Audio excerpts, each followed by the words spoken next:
Welcome to Mansplain, a podcast about the interesting things you can discover if you just take the time to learn.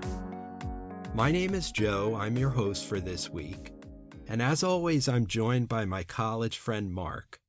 Together we'll explore what's on our minds and hopefully figure out a thing or two about a thing or two.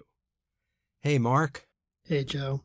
We here in Seattle are enveloped in what is known as an atmospheric river, which is to say that there is just an endless stream of rain clouds passing over the top of us, dumping rain upon us day after day after day. Wow, that doesn't sound like fun. No, well, Seattle has a well-deserved reputation as a place where you get very, very wet. Yeah. You know, what I wanted to say to you is I looked up the distance between New York and Seattle, and it's 2,405 miles. So through the wonders of technology, we are together, even though we probably haven't seen each other in how many years? I don't even remember the last time I saw you, Mark. It was quite a long time ago, so technology is a magical thing. Yeah. And we'll be talking about some magical tech today. Yeah, speaking of magical technology, so our topic is the music streaming business, and what brought me to asking you this question I kind of teased at the end of our last episode. I am now a firm convert to Spotify. It's about 9 years ago this month that I first started setting up my first Spotify playlist, and it's really remarkable how it changed the way I consume music. I've always kind of wanted to know more about the music streaming business and whether it's actually sustainable both for the companies and the artists, but was kind of too lazy to run that down. And I'm also kind of marvel at the way it changed how I consume music. So I put the question to you, Mark. Tell me more about the music streaming business. Is it a sustainable business model, and what has it done to the way we consume music? Okay. Well, streaming services like Spotify and competing services from companies like Apple, Amazon, and YouTube have had a huge, huge impact on the music industry. Last year, when COVID-19 made it next to impossible for musicians to go out on tour and forced closures of retail stores, streaming revenues accounted for a whopping 83% of music industry profits. Wow. Now, that number was inflated because of the pandemic, but even in normal times, streaming accounts for half or more of all music revenue, so it's still a very big piece of the pie. In short, there are a lot of people like you, Joe, music fans who have transitioned almost entirely to listening to their music via streaming rather than via their vinyl or CD collection. It's an interesting story how we got here, and that story involves a little website called Napster. Were you a Napster user, Joe? I was not a user, but I remember Napster well, and I was very interested in that phenomenon when it first burst on the scene about 20 years ago, right? It was in 1999 that Napster launched, and I was what you would call a casual Napster user. I dipped my toe into those waters from time to time, but some hardcore music enthusiasts were really into it. And at least in terms of the headlines it generated, Napster was a very big deal at the time. In 1999, in fact, the top search term on Google was MP3. Would you care to guess what the top search term in 1998 was? Lewinsky. Not far off. The top search term in 1998 was sex. So MP3 replaced sex as what was on top of mind for everybody in 1999. Wow. Napster was like peer-to-peer audio file sharing, wasn't it? And that's different from streaming. It was, yeah. So Napster was a site where you could log on and you would see just a screen full of individual tracks of music that were sortable by artist and whatnot. And Right. You could download one track at a time. And the music industry talked about Napster and music piracy in general as a mortal threat. How were they going to make their money, and how were musicians going to get paid if everyone could just get their music for free? And after some high-profile lawsuits, Napster was shut down, but that was just the most notorious music download site. If you were so inclined, there were still plenty of ways to get your music for free on the internet. Right. Peak music industry profits came in the year 2000 at $21.5 billion, which is $34.5 billion today. But then they entered a steep multi-year-over-year decline as people got out of the habit of purchasing their music. And folks were honestly worried whether the music industry was going to survive this phenomenon. And the industry executives themselves seemed to believe that their only way forward was just to soothe the bejesus out of everyone until we all went back to buying our music in the form of albums and CDs. Right. But then entered digital music. iTunes was launched by Apple as a music player in 2001 and a music store in 2003. With the iTunes Music Store and various competitors that sprang up in the following years, music consumers had a new choice. Instead of buying an entire album, now you could buy individual tracks. This was a significant concession on the part of the music industry, because prior to this they had made a lot of money by issuing albums that had one or two popular songs on them. If you wanted those songs, you had to buy all the other songs that you didn't want nearly as much. Right. Now, if you're buying an album by a significant artist, that wasn't such an issue. Like the old joke about pizza, even when they were bad, they were still pretty good.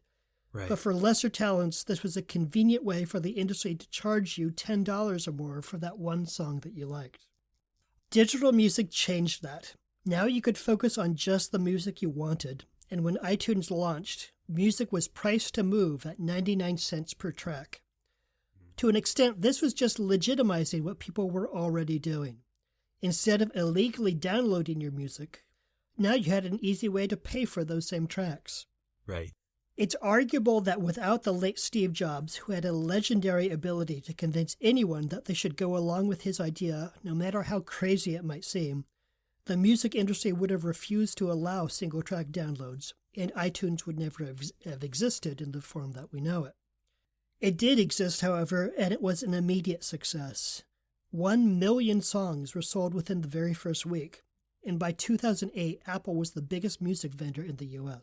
Now, I can relate to this part because in the old days, there were a lot of one-hit wonders or albums that you don't want to spend all the money on the album, but there's just that one song you'd like to get. So I could understand the explosion of purchasing one track at a time just by that explanation. Yeah, if I look at my playlist today, there are quite a few artists that I have a single track from. Yeah. And relatively few where I'm just trying to collect everything that they've done. Right. Not everyone loved the new normal. Some audio aficionados, for instance, argued that digital recordings lack the depth and richness of analog recordings. But for the most part, people took to this new way of buying music. The music industry, meanwhile, was the beneficiary. Digital music revenues have increased every single year since the iTunes Music Store was released. And after overall profits bottomed out in 2015, the music industry has returned to seeing healthy year-over-year growth. But we still haven't talked about streaming yet.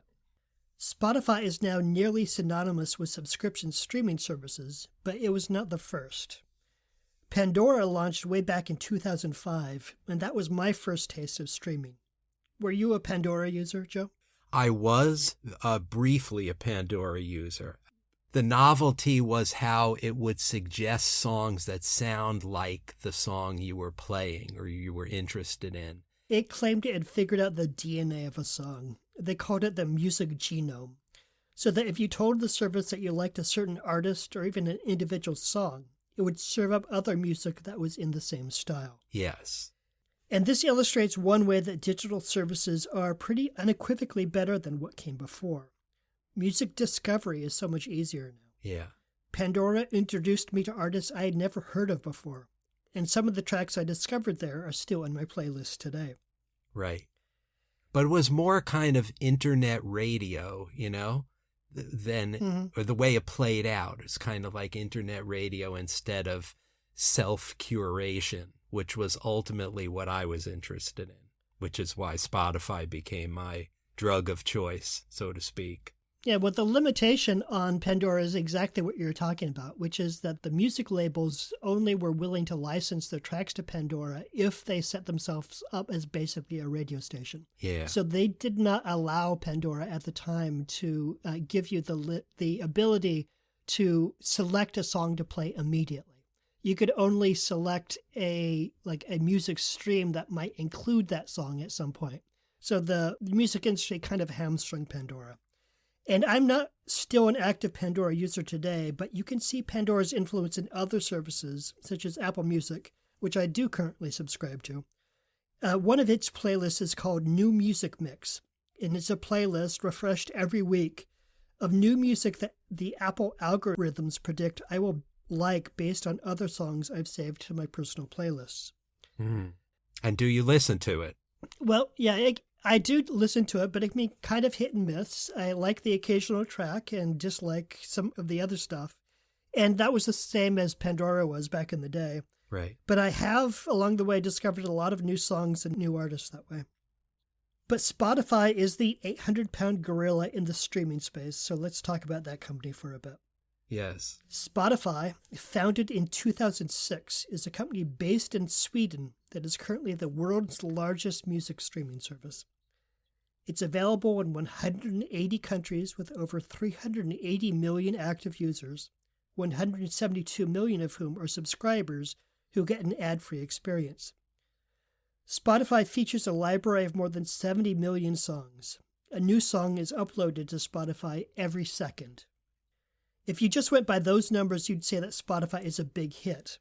It is not, however, a hugely profitable enterprise. Over its entire history, Spotify has reported only 2 profitable quarters. So far, they have largely been funded by venture capital. Now, that might suggest that when the investors pull out, the business will fail, but it may be that it's not actually that simple. Amazon, too, used to be famous for never turning a profit, but that wasn't because they weren't making money. They were simply investing that money back into growth. Spotify hit those enormous subscriber numbers by running a bunch of free offers and promotions, and it's possible that they could be quite profitable if they wanted to be. As for their competitors, streaming profit doesn't matter so much. Apple doesn't need to make money off of music so long as they continue to add subscribers, and the same goes for Amazon and YouTube.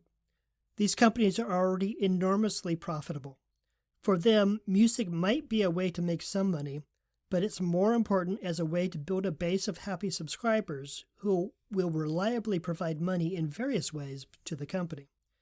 For example, Apple is the number 2 player behind Spotify with 60 million Apple Music subscribers. The company doesn't break out music profits. Instead, it reports that as part of general services revenue. Estimates from Global Market Share set Apple's music gross 2020 revenue somewhere in the neighborhood of $4 billion, which is a lot of money for most companies, but not a lot for Apple. Right. That same year, they reported more than $365 billion in sales. Likewise, Amazon Music, in third place at 55 million monthly users, exists mostly to convince people to sign up for Amazon Prime. For the music consumer, meanwhile, streaming has transformed the marketplace.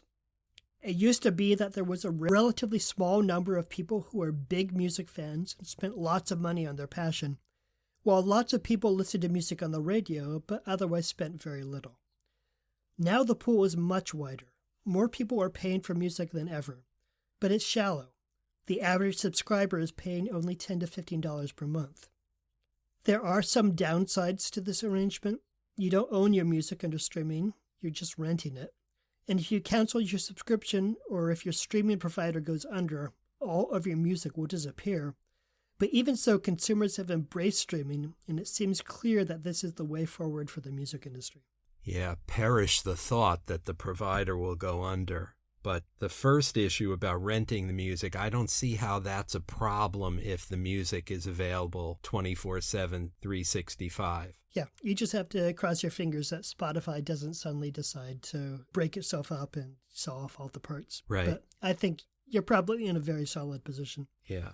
I want to say something about the focus on radio initially and how it's changed into streaming. So I grew up in the 1970s when AM radio, with its focus on hits, was replaced by FM radio with more of an album-oriented rock approach, or at least that's what I was listening to. But in both cases, those songs were curated by other people. That wasn't me. Now, what's interesting about this switch over to streaming is that the albums that I grew up loving and listening to are no longer the central thing. It's individual songs that you curate yourself in a place like Spotify. Right. And I notice that the trend in Spotify right now is that people are listening to playlists more than they are listening to albums. Yeah. So I feel like there's an irony in this, that we've got this streaming technology that allows us to curate for ourselves and control the music we consume.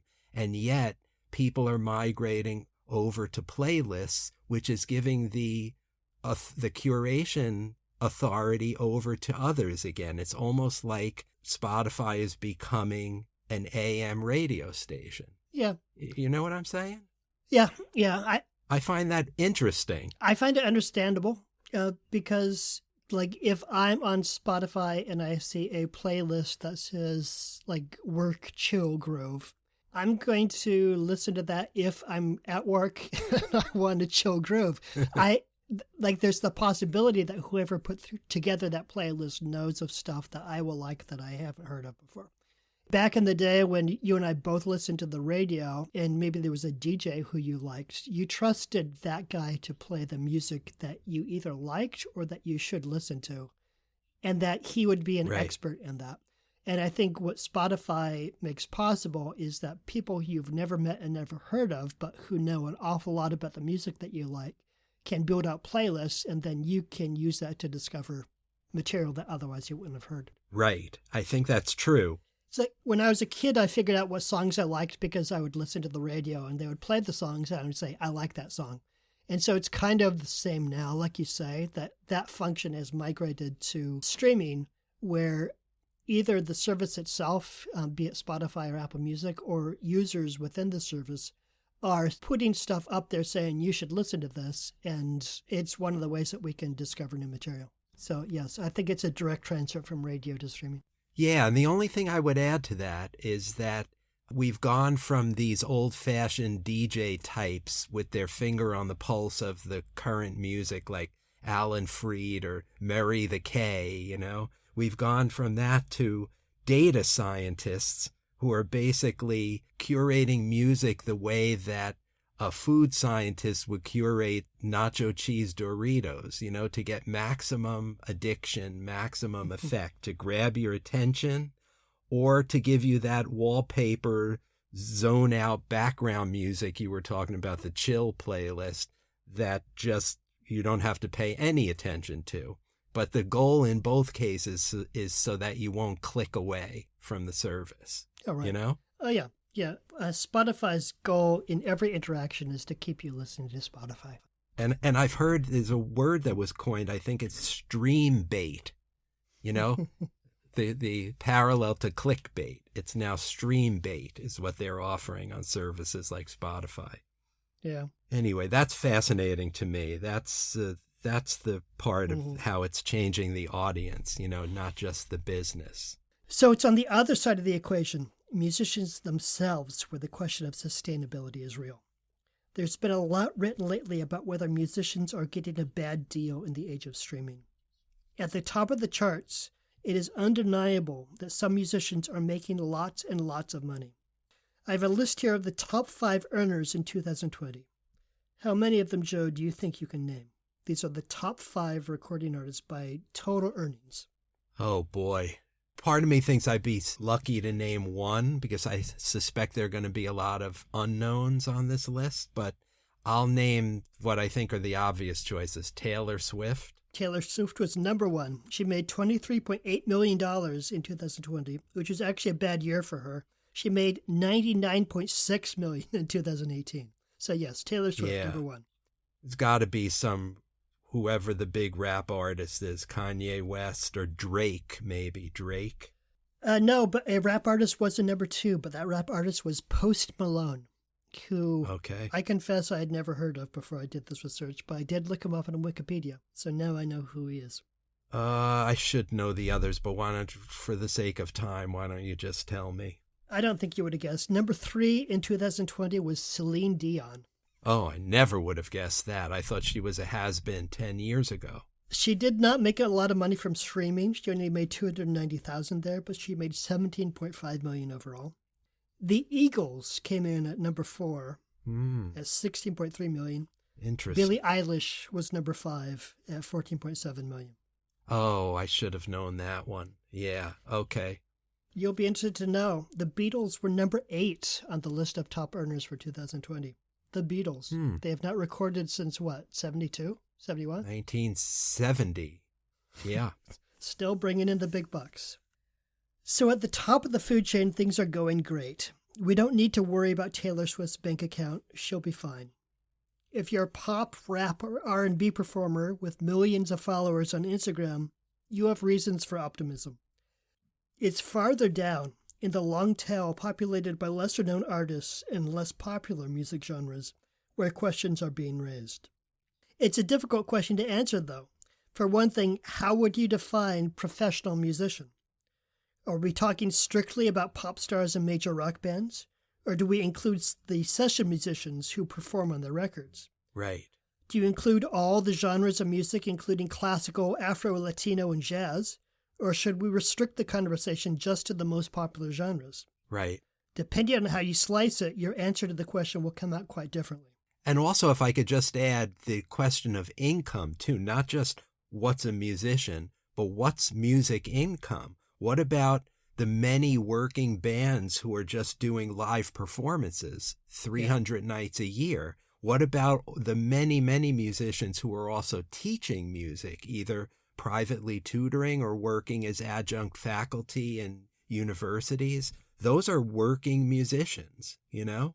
Yeah. All of this leaves me a little uncomfortable reporting the average salary for a musician, since I believe any number we choose is going to be somewhat arbitrary. But for the sake of conversation, I can tell you that most estimates for how much the average musician makes from their music fall somewhere between $25,000 and $35,000 per year.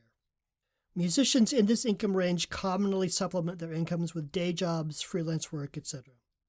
And this is widely cited as a problem, a clear sign that the recording industry in general, and streaming music in particular, is failing artists.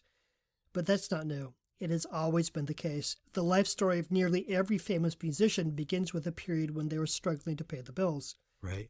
And I might point out that this is typical for every creative field. In publishing, for instance, something which is near and dear to my own heart, there is a small number of famous authors who make a very good living, and a very large number of lesser-known writers who, though talented, might see no royalties at all from their books. The world is full of obscure artists who do their art for love and find other ways to pay the bills, so musicians have a lot of company in this regard. Right, so maybe these artists are getting a bit more exposure via streaming platforms than they would have gotten in the old days of you needed an agent and a record company behind you. Yeah. But they're not getting more chances to make a living off of their music. Yeah, I think that's a good way to think about it. I think the real question for us today is whether the average musician's income today, in the age of streaming, is higher or lower than in previous years. And once again, the data is uncertain. If there's a study of musician income over time, I wasn't able to find it. The internet, for instance, reports that the not yet famous band Santana was paid only $750 to play at Woodstock, but I can't tell you how much Carlos Santana made from his music that year. Right. What I can say that it appears that the average musician income has been flat over the last few years and might have declined a little bit, even as the industry's profits have steadily climbed. One of the sources of this problem is the way that streaming profits are distributed. The platforms generally take 30% off the top of all streaming income. That pays for their operations, the bandwidth for all of those streams, and whatever profit margin they may or may not be enjoying. The other 70% goes to the rights holders, the record labels, publishers, and distributors. From their cut of the money, the labels pay off performers. And the way this money is divided up among the performers can have a negative effect. I don't know how often Spotify cuts a check to the music labels, but let's say that is once per month. And let's say that Bruce Springsteen had 1% of all Spotify streams for that month. Under current arrangements, the same percentage, 1%, of the money paid to the label would be earmarked for Bruce Springsteen. The boss's label would then pay some portion of that money back to him based on the terms of his contract. And those contracts can be pretty bad. Older contracts might only give the artist 2% of streaming revenue. Most modern artists are too savvy to sign on to that sort of deal, so the average artist today gets about 20%, but that still means 80% of the money stays with the label. And the way the contracts are structured, you as an artist get an advance to make a record, and then you're responsible for paying the label back from your small percentage of the revenues. That's not a problem if you have a hit record, but some smaller artists never get out of debt.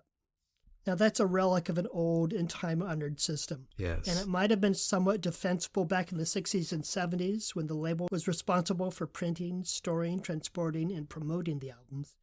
But now that the whole product is digital, and the artists do most of their own promotional work on social media, it makes much less sense. The labels are doing a lot less for artists than they used to, but they're still taking the lion's shares of the money. Right. However, an artist who's just getting started may not be in a position to walk away from a bad contract. They have to sign whatever offer is on the table, or possibly see their shot at a music career go up in smoke. Yeah, so exploitation remains the rule, in other words. Exactly. As for Taylor Swift, she's doing just fine. She's one of the few major performers to own her own catalog, and she has the muscle in the industry to negotiate a favorable rate in her contract. Performers farther down the food chain, though, can see nearly all of their profits eaten up before anything filters down to them. And it can be frustrating for fans of those lesser-known bands, too, because the royalties from the songs they streamed don't go directly to the artists they listen to. They just go into a pool that's distributed by listening percentage. If you're an indie band and you happen to release an album the same week as Drake, you can get buried. In the old days, the indie market was separate from the pop music market, and your fans would be there to buy your albums. But now with everyone's streams going into the same pot, your garage band is competing head-to-head with the biggest acts in the world. Yeah, that's fair. And this is the system that has made streaming very unpopular with some artists. They like to cite the statistic that Spotify pays about 1/3 of a cent per stream. And meanwhile, Spotify gives the appearance of double dipping by the fact that among their minority owners are Universal and Sony, two of the biggest record labels in the world. Yeah. And speaking of that 1/3 of a cent per stream, I read something in prepping for this that even if an artist is getting 360,000 streams per month, that would only earn them the equivalent of minimum wage through Spotify. You know, what a minimum wage job would pay in a month is equivalent to 360,000 streams a month. And that's only if the artist owns his or her masters like Taylor Swift. If they don't, then that money gets further divided between all the various co-owners of the music. So, and how many artists are getting 360,000 streams a month? And that's basically poverty wages. Right. So it just seems so unfair to me. Yeah, it can be. And Spotify doesn't help things by printing on its website that it wants to help 1 million artists make a living from their art, when in fact, as you point out, the numbers fall far short of that. According to the New York Times, of the 7 million artists on Spotify in 2020, only 13,000 of them were paid more than $50,000. The way Spotify's streaming revenue is distributed does a much better job of making rich artists richer than it does at spreading the wealth. There are proposals for fixing this situation. Some European countries are looking into creating a music oversight board that would have a voice in the deals that get signed, how much money the streaming companies get to keep for themselves, and how the money is distributed. I have to say this idea makes me uncomfortable. I'm not confident that a government bureaucracy is going to do a really good job at this. And at the very least, I'd expect French bureaucrats to go to bat for French artists getting a bigger cut of worldwide streaming revenue, British bureaucrats to go to bat for British artists, and so on. Yeah. What do you think? Should our government have a music enforcement agency? I don't think so. That smacks of regulation, and that would be hated by the artists even more than the exploitation they're currently experiencing.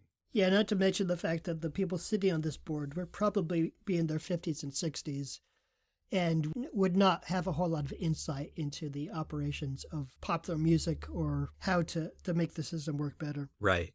But if not regulation, there must be some other way. There's another idea, and the idea is to replace the current proportional distribution, in which, as we've discussed, an artist's cut of streaming revenue is a function of the percentage he or she owned of overall streams, with a user-centric model in which the revenue from the music I play goes to those artists, and the revenue from the music you play goes to your favorite artists, instead of into an overall pool. Oh, interesting.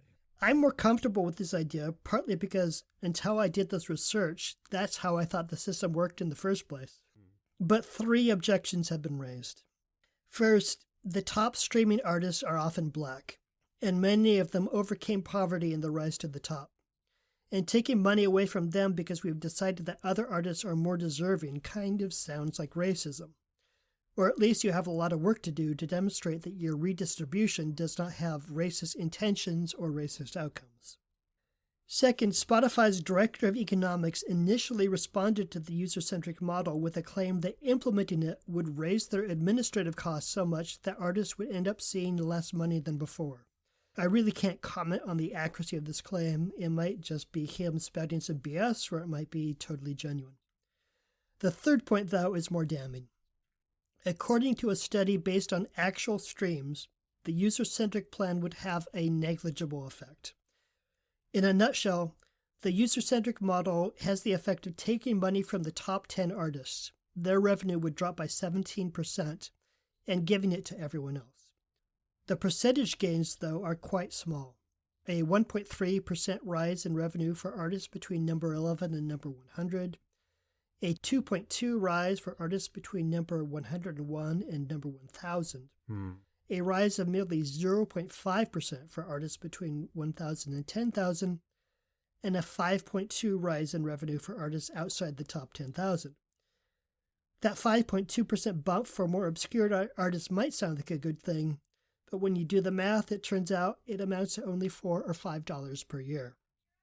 On top of that, the user-centric model generally benefits catalog music, the songs and the artists signed to major labels, so it's not much of a boost for the indie artist.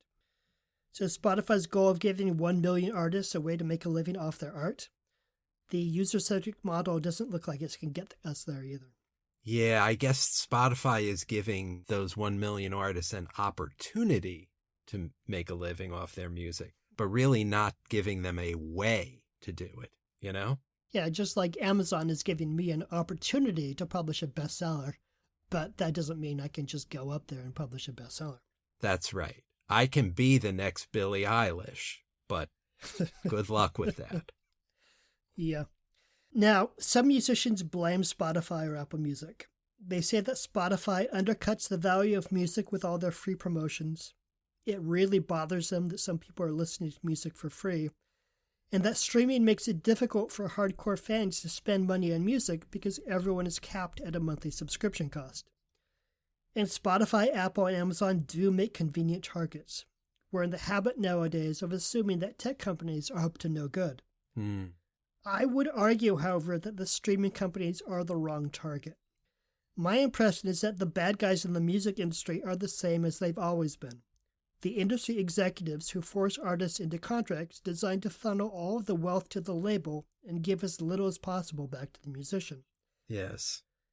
If there's a problem with music streaming, I'd say it's the fact that the industry has succeeded in protecting its intermediary role between musicians and their fans, despite the fact that technology has made the role they play so much less important. Looking forward, I'd say this is the best opportunity for a change in the music industry. Some innovation that removes the middleman, or at least reduces his role to such an extent that artists can claim more than 20% of the revenue from their music. Streaming isn't going away anytime soon. The industry relies on that income stream, and I don't think people will go back to buying physical media in sufficient numbers to make a difference. If, though, we can imagine a world in which the average musician owns the rights to their own music and can connect directly with streaming services, if the Spotify of the future connects fans directly with performers, then we might see more musicians making money from their art. But until the revolution comes and we cast the music industry oppressors down, we'll probably see more of the same thing. What do you think? Yeah, very interesting that I agree with you that the culprits are the same, and it's sad, but also oddly fascinating that 60 years later, the same exploitation has taken place by the same parties. You know, I'm reminded of being a big Beatles fan. So my favorite band, their original contract with EMI gave them 1 penny for each single record they sold. And that was, of course, split between the 4 of them. And then if for every album they sold, they got 2 shillings, which is, a shilling is 12 cents. So 24 cents split between them for every album and 1 cent for every single. And then to add insult to injury, Lennon and McCartney owned only 40% of their music publishing company. That's a long, sordid story, but that's basically the reason why Michael Jackson owns the Beatles publishing catalog today instead of Lennon and McCartney. Yeah. So yeah. It's just sickening that the same stuff is going on 60 years later. Well, they have 60 years of practice at implementing and maintaining the system. It is discouraging that it just goes on and on. But I read this article in the process of my research on Rolling Stone, which took the very strange position, I thought, that the solution to low artist income is to find a way to charge consumers more. And it seems pretty clear to me that no, the solution to low artist income is to find a way to keep the label from taking 80 cents of every dollar away from them. Right. Like that is very clearly on its face the problem of the music industry, and it's not created by Spotify. It is created and maintained and protected by the music industry, as it has done for the last 60 years. Yeah, so it's funny. This morning I was thinking about why are we still subsidizing oil and gas to the tune of billions of dollars a year? And the answer is it's the same reason why music record companies are robbing their artists blind, because they can get away with it, so they do continue to get away with it until something changes. It's sickening. Right. Yeah. And executives are taught in business school that is their duty to stockholders to get every possible penny that they can, even if they do it unethically. Yeah. Well, thank you. I appreciate that comprehensive overview of the business model. And I learned some things, though they make me sad. One thing we didn't discuss, though, is the way that streaming has changed the way songs are written. This is another thing I've been interested in. I wonder whether we would touch on. I've been reading that the data that the streaming platforms are constantly getting from their users has actually changed the way songs are being written. Like some songs now start and end with choruses. They don't have intros. They don't have a bridge or little coda, because you want to avoid listeners clicking away or fast forwarding through a song. So you basically go to the money shot right at the beginning, chorus, And if you listen to a lot of modern music, that's what you hear, those indelible, catchy hooks. And that's all the song is. It's really not a song in the old-fashioned Tin Pan Alley style of writing. It's just a bunch of hooks put together. I've also heard that there are a lot more confessional songs today, and that's because of the influence of social media. So I think that artists are adjusting the way they write to suit this new format. And that's interesting. I think we talked already about the diminished impact of albums versus singles. If artists focus on making singles in order to get on all these playlists, what are we losing? I grew up thinking of this like complicated trajectory between Rubber Soul, Revolver, and Sgt. Pepper's Lonely Hearts Club Band, and I could speak for 3 hours about what the Beatles achieved in that little arc of 3 consecutive albums over 2 years, And we really don't have a vocabulary to talk about that vis-a-vis the current artists in streaming. And, have we lost something? Or have we gained something to replace that? I'm not sure about that. What do you think? I think my impression is that the album essentially died when people stopped listening to physical media.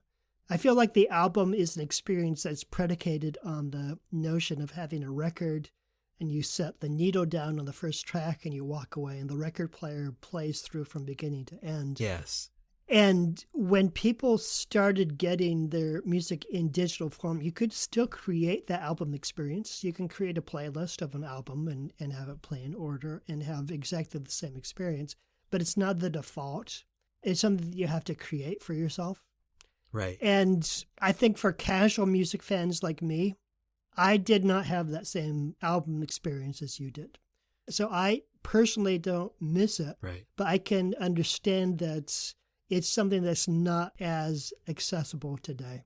I'd say if it's been replaced by the more immediate connection between artists and fans, which is much greater than it ever used to be.